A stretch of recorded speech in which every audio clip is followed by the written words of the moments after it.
जब नोटबंदी हुई थी 2016 में, तब भारतीय परिचालन में 16 लाख करोड़ रुपए मुद्रा थी हमारे पास, और अभी के डेट में हो गई 30 लाख करोड़। देश इतना भौगोलिक मतलब लार्ज एरिया है, तो वहां आप जाएंगे तो वहां पहुंचाने में दिक्कत होती है, कहीं बैंक नहीं है। अभी अगर हम देखते हैं कि पूरे विश्व में डिजिटल भुगतान करने में भारत सबसे पहला 1 नंबर है विश्व में, जहां सालाना 2500 करोड़ से 25,000 करोड़ के बीच में लेन देन हो पा रहा है। और मुद्रा की जब तरलता ज्यादा होती है तो मुद्रा की कीमत कम हो जाती है और वस्तु की कीमत बढ़ जाती है। क्योंकि आपको पता है कि हमारी बैंक में जो लोन हमें मिलता है उस लोन की ब्याज दर कितनी होगी, ये भी इस आधार पर तय होता है कि मार्केट में मुद्रा की तरलता क्या है, पर ये तो उन्हें पता ही नहीं। अब भारतीय बैंक जो सोच रही हैं कि मुद्रा को डिजिटल भुगतान की जगह डिजिटल मुद्रा में कन्वर्ट किया जाए। तो अब डिजिटल मुद्रा है क्या? डिजिटल मुद्रा है कि जैसे अभी हमारे पास 10 रुपए होते हैं, 10 रुपए एक भौतिक भौतिक वस्तु होती है, वैसे ही वो 10 रुपए डिजिटल फॉर्म में होंगे हमारे वॉलेट या ऐप में। उसका जो भी सरकार ऐप जारी करेगी वो एक मुद्रा का स्वरूप होगा। अब ये डिजिटल मुद्रा आभासी मुद्रा से कैसे अलग हो गया? अगर है तो वो भी आभासी मुद्रा, लेकिन ये भारतीय जो डिजिटल रुपी लॉन्च करने वाली है वो किस संदर्भ में अलग है? तो वो इस संदर्भ में अलग है कि उसकी एक भौतिक कीमत होगी। भौतिक कीमत मतलब कि जैसे हमारे पास 1 रुपए है तो उसकी भी एक वस्तु है, भौतिक संपत्ति, उसके बदले हम जाकर कुछ खरीद सकते हैं, उसकी गारंटी है कि वो 1 रुपए है तो है, डूबेगी नहीं। सेम वैसे ही जो डिजिटल मुद्रा जारी हो रही है भारत की, वो भी उसकी एक कन्फर्म है। जैसे मुद्रा ऊपर नीचे जाता है भारत का, डॉलर के बराबर कभी ऊपर जाता है कभी नीचे जाता है, सेम वैसे ही वो भी ऊपर नीचे होगी। अब इससे लाभ क्या होगा, इसकी जरूरत क्यों पड़ी हमारे देश को? तो हम जानते हैं कि जब नोटबंदी हुई थी 2016 में, तब भारतीय परिचालन में 16 लाख करोड़ रुपए मुद्रा थी हमारे पास, और अभी के डेट में हो गई 30 लाख करोड़। अब 30 लाख करोड़ हो गई है तो इसमें नोटों की छपाई करनी पड़ती है, ढलाई करनी पड़ती है, भंडारण करना पड़ता है, फिर वितरण करना पड़ता है। और वितरण करने में सबसे ज्यादा समस्या हमें आती है कि देश इतना भौगोलिक मतलब लार्ज एरिया है, तो वहां आप जाएंगे तो वहां पहुंचाने में दिक्कत होती है, कहीं बैंक नहीं है, और बाकी चीजें हैं जो इफेक्ट करती है। साथ में उसके सबसे बड़ा प्रॉफिट ये है कि इससे तो हमको बचत मिलेगा ही, बचत मिलेगा। साथ में उसके अलावा ये होता है कि जो हमारे पास भौतिक मुद्रा है, तो हम जानते हैं कि जो विदेशी देश होते हैं, जो हमारे दुश्मन देश हैं, वो लोग हमारे यहाँ की अर्थव्यवस्था को खत्म करने के लिए नकली मुद्रा का परिचालन करना शुरू कर देते हैं। तो उससे हमारे देश को बहुत ज्यादा लॉस होता है। लेकिन क्या डिजिटल मुद्रा का वो लोग कुछ कर पाएंगे? क्या कुछ नहीं कर पाएंगे। तो सबसे बड़ा प्रॉफिट हमारा वहां पास ये हो गया। और सबसे बड़ा प्रॉफिट है कि 30 लाख करोड़ जो हमारे पास अभी की डेट में करेंसी है, उस 30 लाख करोड़ किसके पास कितना है? हमारे पास 1 लाख करोड़ है, आपके पास 10 लाख करोड़ है, लेकिन क्या वो आरबीआई के पास हिसाब है कि किस व्यक्ति के पास कितना है? जिसको हम बोलते हैं काला धन। काला धन जाता है कहीं, जाता है कहीं, आता है, नहीं पता चलता है। लेकिन जो डिजिटल मुद्रा होगा, डिजिटल मुद्रा से हमें पता चलेगा कि वो पैसे कहाँ से कहाँ जाता है, जिसको बोलते हैं सर्कुलेशन ऑफ मनी। जब उससे हमको पता चलेगा किन लोगों के पास पैसा नहीं है और किन के पास हमें पहुंचाना है। सबसे बड़ा सुविधा ये है। और इसके बाद अब जब ये हमें पता चल जाएगा तो इससे लाभ क्या होगा? राजस्व विभाग को पता चलेगा, उससे हमें कर संग्रहण होगा। कर संग्रहण मतलब आयकर बढ़ेगा। सबसे अच्छा प्रॉफिट तो यही है, कर संग्रहण होगा। सही बात है, रेवेन्यू जनरेट होगा। देखिए तीन चार फायदे आराम से और सोच लो जब तक पॉइंट। तीन चार पॉइंट इन्होंने बताया। पहला आपने बताया कि देखिए भौगोलिक जटिलता इतनी है और ऊपर से संचार और परिवहन के साधन नहीं है, ठीक है, तो हर जगह तक ये जो भौतिक करेंसी इसकी पहुंच आसान नहीं है, यही बताया आपने। दूसरा इन्होंने बताया मतलब पहुंच में अवरोध। दूसरा इन्होंने क्या बताया? दूसरा इन्होंने बताया कि उसमें लागत लगती है। वर्चुअल करेंसी में ऐसा कोई लागत नहीं है, तो हमारा वो रॉ मटेरियल, हमारी मेहनत, हमारी लागत बच जाएगी, तो लागत की बचत। तीसरा इन्होंने बताया है कि जो ब्लैक मनी है, वह मनी जिसका हिसाब नहीं होता उसे ब्लैक मनी कहा जाता है। कितनी है मार्केट में हमें नहीं पता। अब आप तो इकोनॉमी के विद्यार्थी हैं सर, अभी कुछ दिन पहले आपका इकोनॉमी खत्म हुआ, आपको पता है ब्लैक मनी यदि मार्केट में है मतलब वह मनी जिसका हिसाब आरबीआई के पास नहीं, तो इससे लॉस क्या होगा? इससे लॉस ये होगा कि अकॉर्डिंग टू आरबीआई उन्हें पता है कि इतनी मुद्रा मार्केट में है, पर एक्चुअल में उससे ज्यादा है। अब मुद्रा जितनी वो सोच रहे हैं उससे ज्यादा है, कि क्योंकि वो एक्स्ट्रा का हिसाब तो उनके पास है नहीं। अब मुद्रा का प्रवाह यदि ज्यादा है मतलब मुद्रा की तरलता ज्यादा है, और मुद्रा की जब तरलता ज्यादा होती है तो मुद्रा की कीमत कम हो जाती है और वस्तु की कीमत बढ़ जाती है। इसी को क्या पढ़ाया था हमने, मुद्रास्फीति या महंगाई। तो मार्केट में महंगाई आ जाएगी जिसकी आरबीआई को भनक तक नहीं लगी।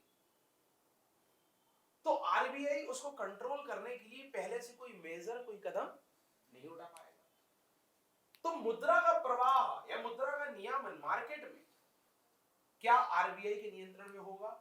नहीं, बल्कि हम इकोनॉमिक्स में क्या पढ़ते हैं कि मौद्रिक नीति का नियंत्रण और संचालन कौन करता है? आरबीआई। पर मुद्रा उसके कंट्रोल में नहीं है, तो क्या वो नियमन और संचालन कर पाएगा?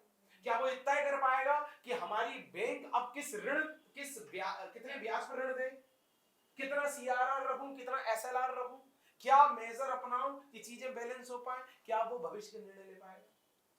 क्योंकि आपको पता है कि हमारी बैंक में जो लोन हमें मिलता है उस लोन की ब्याज दर कितनी होगी, ये भी इस आधार पर तय होता है कि मार्केट में मुद्रा की तरलता क्या है। पर ये तो उन्हें पता ही नहीं, तो फिर वो बैंक का ऋण का जो ब्याज दर है वो कैसे तय करेंगे?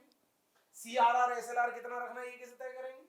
तो क्या कोई भी मौद्रिक संदर्भ में फैसला वो ले पाएंगे? नहीं। तो मौद्रिक नीति के निर्माण और परिचालन में दिक्कत होगी। सबसे बड़ी प्रॉब्लम, पूरा बैंकिंग सिस्टम डैमेज हो जाएगा सर, उन्हें पता ही नहीं कितना रखना है। ये बताया इन्होंने। चौथा इन्होंने बताया कि अब आप वर्चुअल करेंसी ले आइए, हमें पता है कि मार्केट में कितना पैसा है, अतः हमें पता है कि अब हमारी बैंक किस ब्याज पर ऋण दे कि मार्केट में फ्लो ऑफ मनी कंट्रोल हो, मतलब महंगाई कंट्रोल। तो मौद्रिक नीति अच्छे से बना पाएंगे और हर व्यक्ति का हिसाब होगा तो उससे प्रॉपर टैक्स वसूल पाएंगे, जैसे इन्होंने कहा राजस्व संग्रहण बढ़ेगा। तो 4 फायदे इन्होंने बताए, कुछ 1-2 फायदे और याद करके ये बताएंगे और फिर ये भी बताएंगे कि और भविष्य के लिए क्या सुझाव हो सकते हैं। पहले ये बताएंगे कि क्या कठिनाई आ रही है इस संदर्भ में और इसमें साथ में सुझाव भी देंगे। ठीक है, तो आगे के इनके 2 पैरामीटर्स ये होने वाले हैं। ठीक है, अब ये सब तो लाभ हो गई, लेकिन अब इसमें समस्याएं क्या आ रही हैं? समस्याएं ये है कि जितना बड़ा विविधता भरा देश है उतना ही हमारे पास टेक्नोलॉजी की कमी भी है। अब तकनीकी जो हमारे अधोसंरचनात्मक जो कार्य हैं वो हम उसमें हम बहुत पिछड़े हुए हैं। तो जो डिजिटल रूप मुद्रा आएगा वो तो मोबाइल में होगा, उसके लिए मोबाइल चाहिए, फिर उसके लिए इंटरनेट चाहिए। ऐसे बहुत सारी चीजें जो एक आम जनमानस जो आम, हम ये भी जानते हैं कि हमारे यहाँ ऐसे लोग हैं जो 19 करोड़ लोग हैं जो 2 टाइम की रोटी खाए भी ना सोते हैं, भूखे सोते हैं। क्या उनके लिए ये पॉसिबल होगा कि वो डिजिटल मुद्रा रख पाएं? सबसे बड़ी समस्या ये है। तो सरकार इसके लिए कदम उठा रही है कि इसका स्वरूप ऐसे विकसित किया जाए कि जहां पास इंटरनेट की पहुंच ना भी हो वहां भी त्वरित, सस्ता और आसानी से काम हो सके। और इसमें अभी भारत की स्थिति अगर देखा जाए तो भारत इस डिजिटल मुद्रा के उसमें कदम पहल कर चुकी है, जहां 1 नवंबर 2022 से अभी करंट में 1 नवंबर 2022 से थोक के रूप में, मतलब खुदरा बाजार में अभी मुद्रा को नहीं उतारा गया है, थोक के रूप में जो बैंक है 9 ऐसे बैंक है जिन्हें चिन्हित किया गया है, एक पायलट प्रोजेक्ट के रूप में शुरुआत किया गया, जिसका मूल्यांकन करके उसमें जो लाभ होगा जो हानि होगा उसमें और सुधार करके इसको व्यापक रूप से लागू करने की योजना है। वर्ल्ड इकोनॉमिक रिपोर्ट बताती है कि अभी पूरे विश्व में अभी के डेट में 100 ऐसे देश है जो तैयारी कर रहे हैं इस चीज के बारे में कि हम भी अपने डिजिटल मुद्रा लाएं। इससे सबसे बड़ा सभी देशों को अल्टीमेट लाभ यही हो पा रहा है कि इससे कर संग्रहण बढ़ेगा, मतलब एक आर्थिक नीति बनाने में उनको बहुत ज्यादा आसानी होगी। तो ये तो भारत की स्थिति है। और अगर हम विश्व में देखें तो इससे पहले ही जमैका और नाइजीरिया जैसे देश हैं जो हमसे बहुत पिछड़े फिर भी वो डिजिटल मुद्रा लॉन्च कर चुके हैं। तो हमें इस चीज में अच्छे से मूल्यांकन करके जल्दी से जल्दी लागू करने की जरूरत है, जिससे हम गरीबी, बेरोजगारी, जो और भी जिस चीज में हम पिछड़े हैं उससे आगे बढ़ सके। साथ में ही जो हमारा एक चलता है कि डिजिटल इंडिया प्रोग्राम चलता है वो भी इसी के अंदर आ सकता है उसके, और साथ में जो हमारा लक्ष्य है विकसित भारत 2047 का लक्ष्य है वो इसी माध्यम से हम पार पा सकते हैं। इसका सबसे बड़ा प्लस पॉइंट हमारे लिए ये है कि मतलब ये भावना ये है कि अभी अगर हम देखते हैं कि पूरे विश्व में डिजिटल भुगतान करने में भारत सबसे पहला 1 नंबर है विश्व में। जहां सालाना 2500 करोड़ से 25,000 करोड़ के बीच में लेन देन हो पा रहा है। इस मामले में चीन और अमेरिका जैसे देश बहुत ज्यादा पिछड़े हैं, तो ये हमारे लिए प्लस पॉइंट है। साथ में हम दूसरे देशों को प्रेरणा भी देते हैं इस मामले में कि वो हमसे ये चीज सीख के आगे बढ़े। बहुत बढ़िया। आप उदाहरण मेंशन कर सकते हैं भाई। कोरोना काल में आपने देखा कि देश के प्रधानमंत्री जी ने या केंद्र सरकार ने घोषणा की कि हम मजदूरों को, गरीबों को या जो श्रमिक वर्ग है उनको मंथली इतना पैसा देंगे। शायद 500 रुपए या 1000 रुपए का कुछ था, है ना, ऐसा कुछ, कि हम डायरेक्ट अकाउंट में ट्रांसफर करेंगे, जिसे अपन डीबीटी कहते हैं, डायरेक्ट बेनिफिट ट्रांसफर। बट उस डायरेक्ट बेनिफिट ट्रांसफर के लिए उनके पास अकाउंट भी तो होना जरूरी है। अब केंद्र सरकार तो सहायता देना चाह रही है या राज्य सरकार तो सहयोग देना चाह रही है, और वो चाह रही है कि डायरेक्ट आपके खाते में आए, ताकि बीच की जो ये लाल फीताशाही है, जो भ्रष्टाचार है, ना हो, या आपको अड़चन का सामना ना करना पड़े। पर उसके लिए खाते तो हो।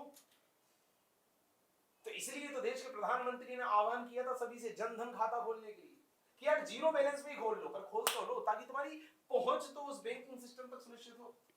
तुम्हारे पास खाता हो बस, एटलीस्ट उसमें मिनिमम अमाउंट डालने की जरूरत नहीं है, जीरो बैलेंस पे खोलो, ताकि जब मैं सुविधा पहुंचाऊं तो डायरेक्ट आपके घर में आए।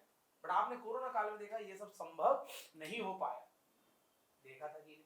अब सरकार तो देना चाह रही है, पर आप लेने की स्थिति में नहीं हो। तो पॉइंट इसकी इन्होंने जो मेंशन किया कि केवल सुविधाओं के निर्माण या नीतियों के नियोजन से चीजें तय नहीं होंगी, उस नीति के क्रियान्वयन के क्रम में समाज को उस लायक तैयार भी करना पड़ेगा। तो सरकार कितना ही कुछ देना चाहे, हम लेने की स्थिति में नहीं। और एक तभी होगा जब मूलभूत चीजें, आधारभूत संरचना विकसित हो पाएगी।